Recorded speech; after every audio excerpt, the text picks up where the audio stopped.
candidature. J'ai encore en mémoire les paroles de Johnny Pacheco. Si tu bandes comme Tama Robert, il faut annoncer que tu es candidat. J'aimerais l'informer. Merci pour ceux qui mettent Makosso fort. Que Alassane Ouattara est candidat aujourd'hui. Nous voulons voir ceux qui bandent comme Tama Robert, ceux qui sont capables de créer dans les 72 heures. Mais vous savez comme je sais que le débat est clos. Nous avons même des chefs de l'opposition, des secrétaires généraux, si je me trompe, qui ont déjà fui le pays, ils ont gagné. Du coup, leurs cheveux sont devenus un coup blanc. Nous avons des grands leaders politiques, des grands économistes sur qui on comptait, qui commencent maintenant à insulter imbéciles. Tout le monde est bouleversé. Tout le monde est renversé par un syndrome qu'on appelle Alassane Ouattara. Je milite pour que le jour férié Alassane Ouattara soit décrété, qui sera un jour d'excellence. On va récompenser les jeunes qui sont des jeunes d'excellence. Les jeunes Alassane Ouattara.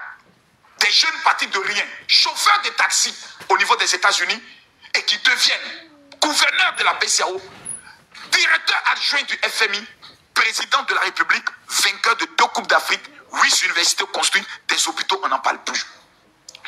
On a demandé à l'opposition, on vous en supplie, nous-mêmes on veut vous soutenir pour ne plus que le vieux là soit encore président.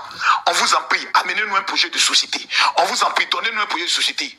Quand nous allons les écouter, ils nous rappellent qu'en 2002, celui qui a envoyé la guerre, il nous ramène en arrière. Quand on vient écouter le président Alassane Ouattara, nous comprenons que l'avenir est radieux. Les investisseurs sont présents. Les gisements de pétrole sont découverts. Les gisements de gaz sont découverts. On vient d'inaugurer la toute nouvelle usine de transformation du cacao. On vient de découvrir que nous avons l'un des plus grands gisements d'or au niveau de l'Afrique. Mes frères, entre le bonheur et puis peut-être, non choisi quoi? Je préfère le bonheur. On vous demande, si vous êtes président aujourd'hui, oui, vous dites 4e mandat, on a compris, le viagra, on a compris, oui, tout ça on a compris, mais vous nous proposez quoi? 1, pour notre sécurité, 2, pour nos études, 3, pour notre bonheur. Personne jusqu'à ce jour n'a été capable de répondre au peuple de Côte d'Ivoire. Donc ne nous demandez pas à nous d'aller dans les rues pour chasser qui? Celui qui nous a donné 2 Coupes d'Afrique, pour chasser qui? Celui qui a révolutionné nos routes, nos ponts, pour chasser qui? Celui qui permet à ce qu'aujourd'hui la Côte d'Ivoire soit respectée à l'international. On nous parle de quoi au juste? Pour confier le pouvoir à qui? Il y a qui? Il y a qui? Il y a qui? Qui? On donne ça à qui? Qui? Vous voulez qu'on mette ça dans la main de qui? Voyez-vous, j'ai mal pour mes frères qui sont dans l'opposition et surtout en exil. J'ai mal. Parce que 5 ans encore, c'est pour ça que je constate tout à l'heure la tristesse dans les paroles. Parce que 5 ans encore, sans rentrer dans son pays. Mes frères, je vous invite à vous ressaisir. Allumez votre caméra. Présentez vos excuses à l'homme que Dieu a donné à la Côte d'Ivoire. Que vous avez manqué de respect, afin que vous puissiez rentrer dans votre pays. Parce que c'est votre pays. Si Blé Goudé est rentré, si le président Laurent Gbagbo est rentré, vous pouvez y rentrer. Je plaide auprès du président Alassane Ouattara. Excellence, pour votre dernier mandat dans lequel vous vous engagez, nous considérons que l'un de vos chantiers de guerre, ce serait la réunification du pays sur le plan de la politique. Nous voulons, monsieur le président, que Charles Blé Goudé soit gracié, afin que tous ces comptes soient dégelés.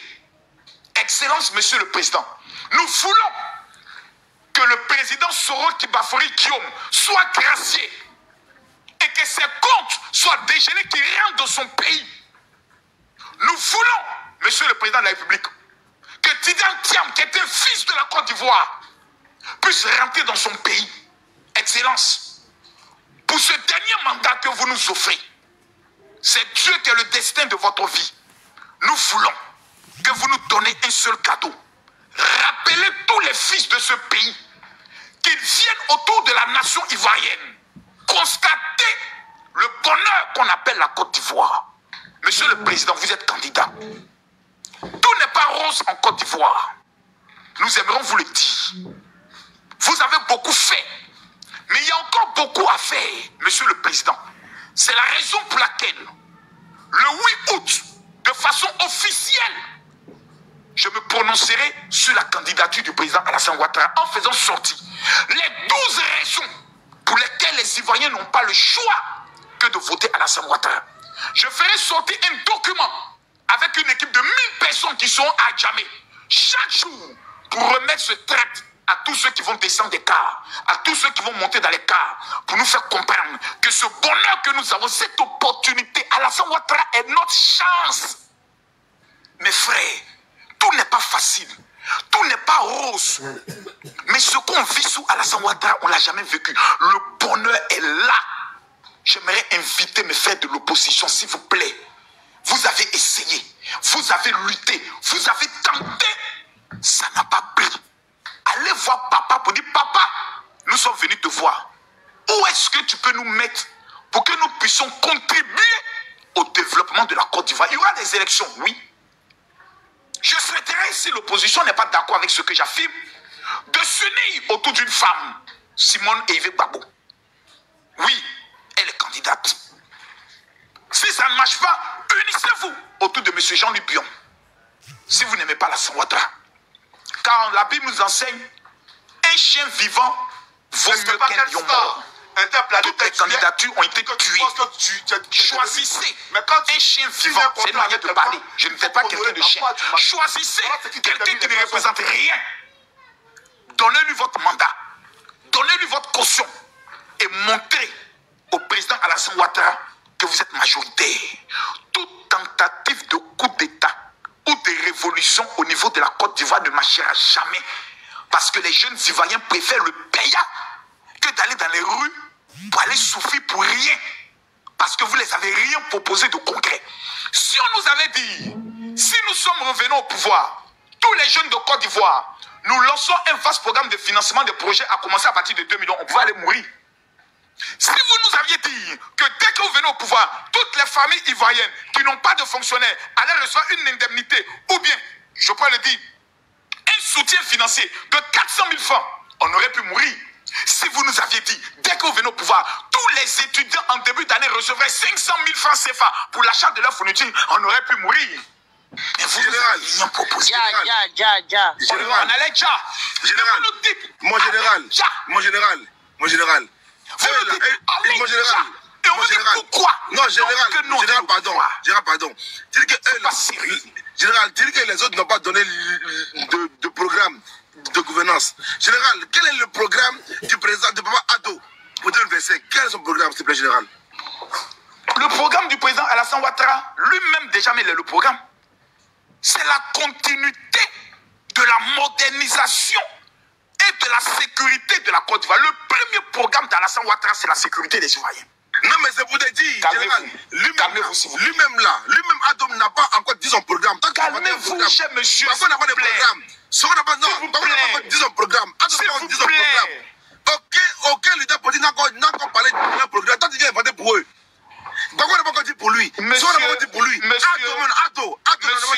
John, mais général, le président Alassane Ouattara a été élu en 2020 sur la base d'un programme. Non, mais actuellement, c'est la continuité de ce programme qui est là. Actuellement, il a qu'un programme pour 2025. C'est ça, je vous remercie. Faut pas inventer. C'est écrit où? Si tu dis c'est écrit où? Est-ce que je peux répondre?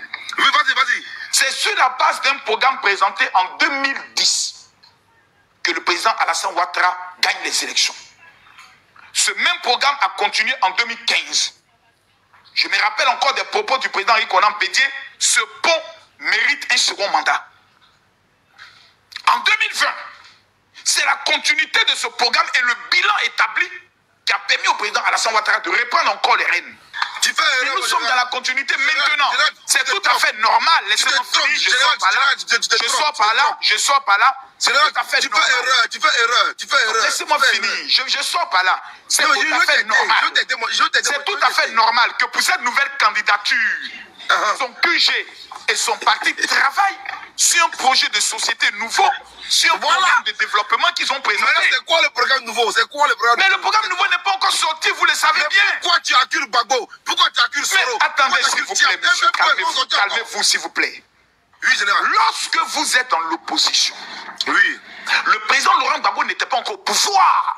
Lorsqu'il disait, si je viens au pouvoir, les planteurs, votre cacao sera payé à temps. C'est un projet, non? C'est la même chose qu'on leur demande maintenant. Vous n'avez pas encore développé tout votre projet de société. Oui, on est d'accord. Mais vous nous promettez quoi? Si vous venez au pouvoir, qu'est-ce que vous allez changer? Ils ne nous ont rien dit. Ils nous ont dit non, c'est la tête d'Alassane Ouattara qu'eux ne veulent plus voir. Donc un projet de société qui est lié à comment enlever quelqu'un. Donc nous, notre bonheur ne vous intéresse pas. Notre vie ne vous intéresse pas. Notre argent ne vous intéresse pas. Nos enfants ne vous intéressent pas. Notre santé ne vous intéresse pas. Votre projet, c'est résumé en un. Tu prends les propos de Blé Goudé. On n'appelle pas ça un projet de société, on appelle ça de la sorcellerie. Non, là c'est Blé Goudé. Là c'est Blé Goudé. C'est la sorcellerie. Là tu inventes les propos. Tu prends les propos de Blé Goudé pour venir nous dire que c'est pas eux qui ont dit. Blé Goudé a dit, tu te mets ensemble pendant que quelqu'un n'est pas un programme. Ça c'est Blé Goudé qui l'a dit. C'est pas eux qui l'ont dit. C'est pas eux qui l'ont dit. Mais Marcos, il ne faut pas inventer les dit. Pourquoi pas inventer les choses qu'ils n'ont pas dit? Quand vous écoutez, maintenant je demande-moi, quel point de nous avons écouté tout le monde. Oui. Le projet de société est le suivant. Nous n'allons pas accepter que le président Alassane Ouattara fasse un 4e mandat. Oui ou non? C'est trop. C'est pourquoi vous ne voulez pas qu'Alassane Ouattara soit candidat. C'est tout. Non, ça c'est pas un projet. C'est pas un projet. C'est pas un projet. Ce n'est pas un projet, on appelle ça de la sorcellerie pure. Non, c'est pas un projet, c'est un mouvement politique. Le mouvement là. Nous, ce que les citoyens, on a besoin, c'est de savoir, on va manger combien de fois par jour quand vous serez au pouvoir. Ok. On dit que tu es au pouvoir. Ouattara a dit aujourd'hui, comme quoi l'économie est incertaine. Étant au pouvoir, lui dit que c'est incertain. Lui-même, il est président, il dit que c'est incertain. Non, laissez-le. Ah, une chose générale. Pardon, excuse-moi. Général, Anthony m'a dit, attends, je vais écouter. Hein. Écoutez ce qu'il a dit. Il dit que, étant au pouvoir, l'économie est incertaine. Lui-même, il est au pouvoir, il ne sait pas. Mais quand je demande à Gbagbo Laurent, lui-même, il est au pouvoir. Il ne sait pas il ne sait pas à quel moment un niveau lambda va manger. Non, je peux vous répondre calmement. Lui-même, il ne sait pas. Maintenant, Gbagbo, il ne vient pas là. Non, monsieur John, vous n'êtes pas économiste, je peux vous répondre. Je vais jouer la vidéo de Anto Kiriki actuellement. Non, j'ai compris, on a tous compris. Calmez-vous, vous n'êtes pas économiste, je peux vous répondre. Considérant la guerre en Ukraine, considérant les troubles qui se passent aujourd'hui au niveau du monde entier, quand nous avons le président Trump qui décide de pouvoir mettre des taxes assez hautes. Oh, excuse-moi, One Boy, tu peux quitter un peu s'il te plaît. One Boy. Sinon, je serai comme tu seras là. Je suis là, c'est pas Marcoso donne mal à la tête en fait. Et puis, donne à tête truc. Non, je le comprends. 5 ans encore dans l'opposition, c'est pas facile. Ça donne mal à la tête, je le comprends. Après lui, je peux parler vite fait s'il vous plaît. Vous voyez? Merci. L'économie mondiale, après avoir traversé plusieurs crises, vous vous rappelez, le monde entier a traversé des crises économiques assez fortes. Et quand nous avons l'inflation à cause de la guerre au niveau de l'Ukraine, vous comprenez? Nous sommes dans une incertitude. Le monde ne sait pas où il va. On est en train de parler d'un nouveau monstre économique qui va se créer entre la Chine, la Russie et les autres pays du BRICS. Vous comprenez? On a les pays de l'AES qui veulent sortir du CFA. Vous comprenez? Il faut un génie. Il faut un expert. Il faut un homme qui maîtrise le contact international, les sphères sur le plan monétaire. Il faut un homme capable de pouvoir interpréter même le bégayement de Moïse. Un homme capable de pouvoir voir dans la marmite de Dieu. Cet homme s'appelle Alassane Ouattara. Il nous faut quelqu'un, peu importe les tendances économiques qui vont se présenter, cet homme a la capacité, par une magie exceptionnelle, par une magistria au niveau de la gestion gouvernementale, puisse amener notre pays à rester stable. C'est de ça qu'il parle. Il ne dit pas qu'il n'y a pas d'argent. Il y a trop d'argent en Côte d'Ivoire. Après avoir développé le pays, nous appelons maintenant le président Alassane Ouattara à devenir maintenant dans son 4e, ce que certains disent, de la deuxième république que certains pensent, mais nous tous sommes tous d'accord que ça a fait 4 fois 5 ans que le vieux il est assis. Le vieux, pardon, hein, tu es vraiment un économiste fin. Mon vieux, tu as beaucoup géré, mon général, tu as développé mon général. Maintenant le vieux, calme-toi, il n'y a pas là mon papa. Non, mon général, ton vieux t'écoute. Calme-toi. Le vieux, aussi à nous aussi. Faut te calmer, le vieux. Maintenant là, il faut mettre maintenant 5 ans là, ce qu'on va appeler maintenant le projet socialiste. Tu as développé, maintenant il faut libérer le quai aux jeunes dans les vrais financements de projets. Tu n'as même pas honte, Tu as commencé mon vieux, tu as mis les balises, tu as tout développé. Tu as tracé les routes pour que l'argent vienne. Maintenant là, il faut penser à Jesse J. Il est en exil, ça fait longtemps. Il veut laper sa femme à Abidjan. Il veut montrer à sa femme où se trouve Assini. Je le comprends. Moi, j'ai mal. Aujourd'hui, vous êtes tous tristes. Ce live ressemble à un funérail. Personne n'est joyeux. Tout le monde est triste. On se dit, est-ce qu'on va pouvoir enlever le vieux? Est-ce qu'on